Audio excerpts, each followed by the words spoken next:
Welcome to Byte-Sized Tech. So here we are, late 2025, and AI isn't just some abstract thing in the cloud anymore. Nope, it's literally in our ears, it's in our hands, it's on our desks. We are right in the middle of a massive wave of new hardware, all designed for this new AI-driven world. But the big question is this technology actually ready for prime time? And maybe more importantly, are we ready for it? Let's break it all down. All right, here's what we're going to cover. First up, we'll look at the latest and greatest smart gadgets and, the frustrating new problems that seem to come with them. Then we're going to zoom out and talk about the massive AI gold rush that's driving all of this. After that, we'll follow the money and see who's actually paying for this AI-powered future. And finally, we'll take a peek at what's just around the corner, looking at the next generation of hardware that's already on its way. So let's dive right in with the stuff that's actually in our hands right now. The promise of all this new AI hardware is, well, it's incredible. But the reality for the people buying it on day one? It's a little bit messy. I mean, this quote from a Mashable review just says it all, doesn't it? Holy cow. They were talking about the noise cancellation on Apple's new AirPods Pro 3. And look, this isn't just a tiny improvement. We're talking about a genuine leap forward that basically changes the game for what we thought was even possible with noise cancellation. And these upgrades, they've really pushed the AirPods way beyond just being earbuds. I mean, you've got that phenomenal noise cancellation, sure, but then you add a heart rate sensor, magical seamless pairing, and you sprinkle in AI-powered features like real-time translation. They stop being an accessory and start becoming like a wearable AI sidekick.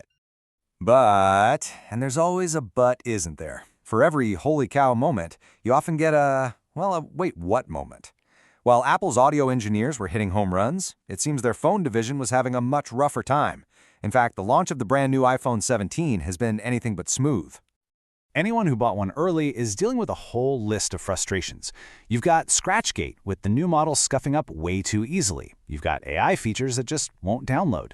Add in drop calls and even camera bugs that are sticking weird black boxes into photos, and a very clear picture starts to form. This race to get AI hardware out the door is creating some serious quality control nightmares. And this brings us to the really big picture here.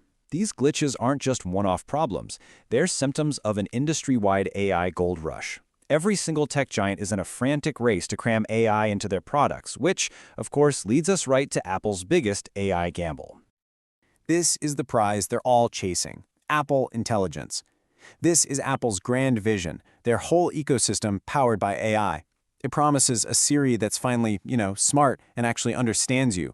It promises powerful AI image generation right on your phone with something called Image Playground, plus all these clever writing tools. This is the future Apple is selling. But what happens when that future gets delayed? 69.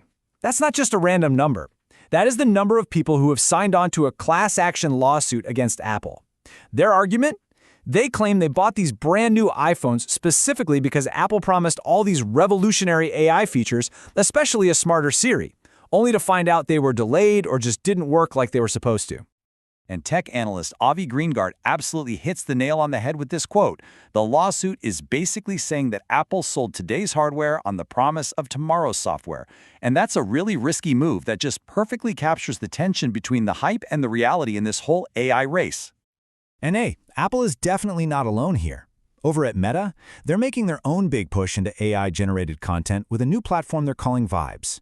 The idea is basically a TikTok-style feed that just scrolls forever, but it's made up entirely of short videos created by artificial intelligence.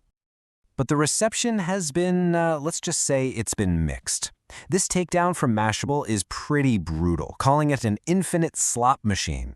The main complaint is that it's just this endless fire hose of empty-calorie videos. So yeah, it's technically impressive, but critics are saying it's completely missing the human touch, the creativity that made platforms like TikTok take off. It really makes you wonder, just because we can generate infinite content, does that mean we should? Right, so this massive investment in building out all this AI tech has to be paid for somehow. Which brings us to our next section, how the business models are changing and how all those costs are trickling down to, to us. Just look at what Meta is doing. In the UK, they've introduced this new consent or pay model. You either have to agree to let them track your data for ads, or you have to cough up a monthly fee. And it costs even more if you do it through the mobile apps, probably because of those App Store fees. This is a fundamental change from the free social media we've all known for more than a decade. And this isn't just happening on social media. Over at Microsoft, the clock is officially ticking on Windows 10. If you're in the United States and you want one more year of security updates, you either have to pay a fee or you have to agree to back up all your data to Microsoft's cloud. But then look at Europe. Because of pressure from regulators, Microsoft is offering that exact same extra year of support for free. It's a perfect example of how regulations can directly affect what you end up paying. And this timeline really spells it out. October 14th, 2025, free security updates for Windows 10 are done. This extended update program is really just a temporary patch. By October 2026, all support is gone. This is a huge, very deliberate push to get millions and millions of people to move over to newer platforms like Windows 11, which, surprise, surprise, are built from the ground up to support all the new AI-powered computers. So with all this disruption, you gotta ask, what's just over the horizon?